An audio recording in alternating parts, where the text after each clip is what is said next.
Olá, pessoal. Hoje vamos falar sobre o primeiro passo para digitar o seu TCC ou o seu artigo científico. Então, antes da gente começar a digitação do trabalho, a gente precisa compreender que esses trabalhos científicos, eles têm uma padronização, certo? E o que é essa padronização? É um modelo a ser seguido. E aí é muito importante que eu entenda essa padronização, por quê? Porque se o seu trabalho ele tiver bem padronizado, dentro daquelas normas que devem estar realmente, então vai ser muito bom para a sua avaliação. Por quê? Porque o primeiro contato que o seu leitor tem com a sua pesquisa é através do seu trabalho escrito. Então, se você vai defender um TCC, antes do dia da sua defesa, a banca já tem acesso ao seu trabalho escrito. Se você vai mandar esse trabalho para um congresso, para um periódico, os avaliadores vão ter acesso ao trabalho escrito.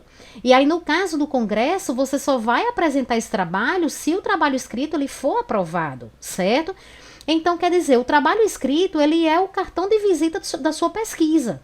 Tá certo? Então não adianta você gastar muita energia no seu trabalho e quando chegar realmente na digitação, você não saber digitar ou achar que você pode digitar da forma como você achar melhor, né? Então a gente não pode. Então a gente tem que entender que toda digitação de trabalho científico vai exigir um modelo que eu tenho que seguir, certo?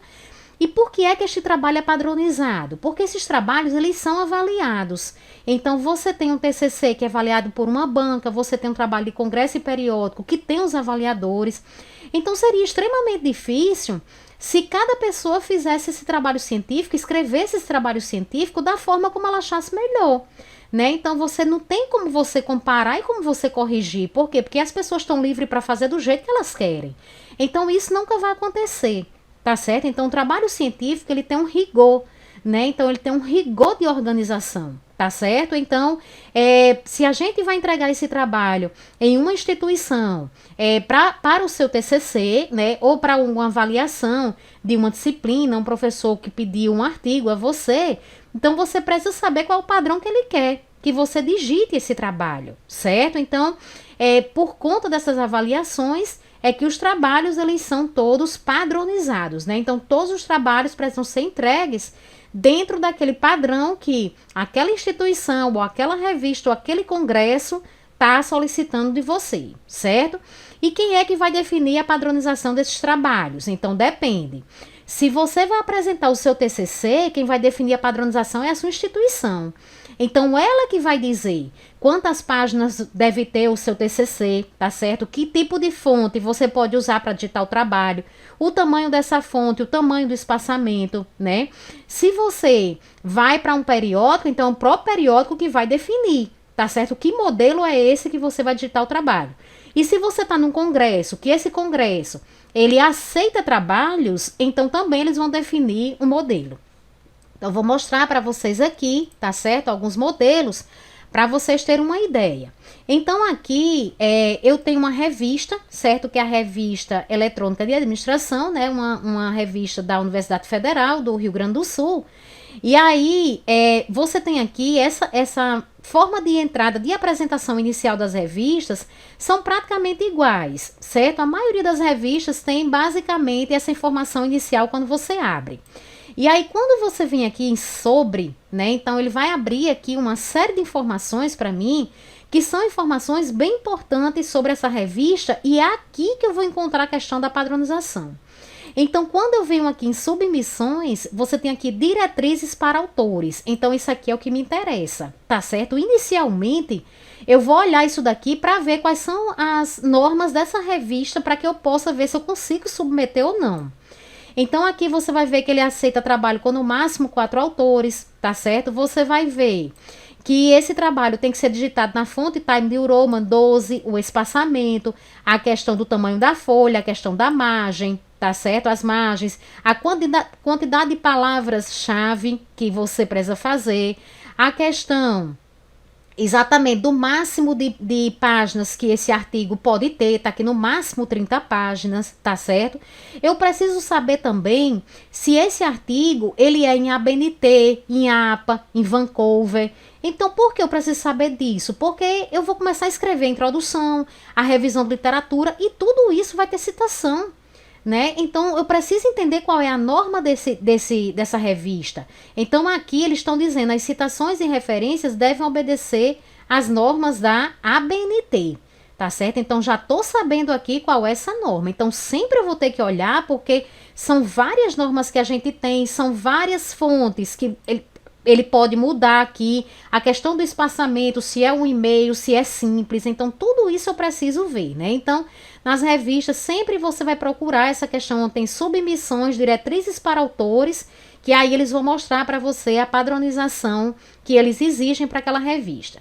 Se você vai entregar o seu TCC, então é super importante que no site da sua faculdade você consulte a parte referente à biblioteca, certo? Então as informações nas instituições, geralmente elas estão na biblioteca, né? Então aqui eu tenho uma biblioteca da instituição e aqui eu tenho, olha, o Manual de Normalização de Trabalhos Acadêmicos. Então aqui a biblioteca vai me explicar direitinho como é o formato de um artigo científico, como é o formato de uma monografia, tá certo? Porque aí vai depender do curso, né? Alguns cursos vão exigir monografia, outros cursos vão exigir o TCC em formato de artigo, tá certo?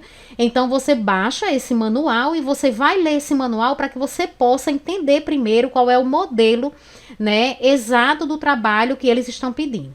Então isso é super importante porque evita até que você tenha um retrabalho depois. Tá certo? Você entregar um trabalho completamente fora de formatação, isso é muito ruim para você, né? Isso mostra que você não entende, né, que todos os trabalhos científicos eles têm uma padronização específica, certo? De acordo com aquela instituição, ou com aquele periódico, ou com aquele congresso que você está submetendo. Então, você precisa conhecer isso.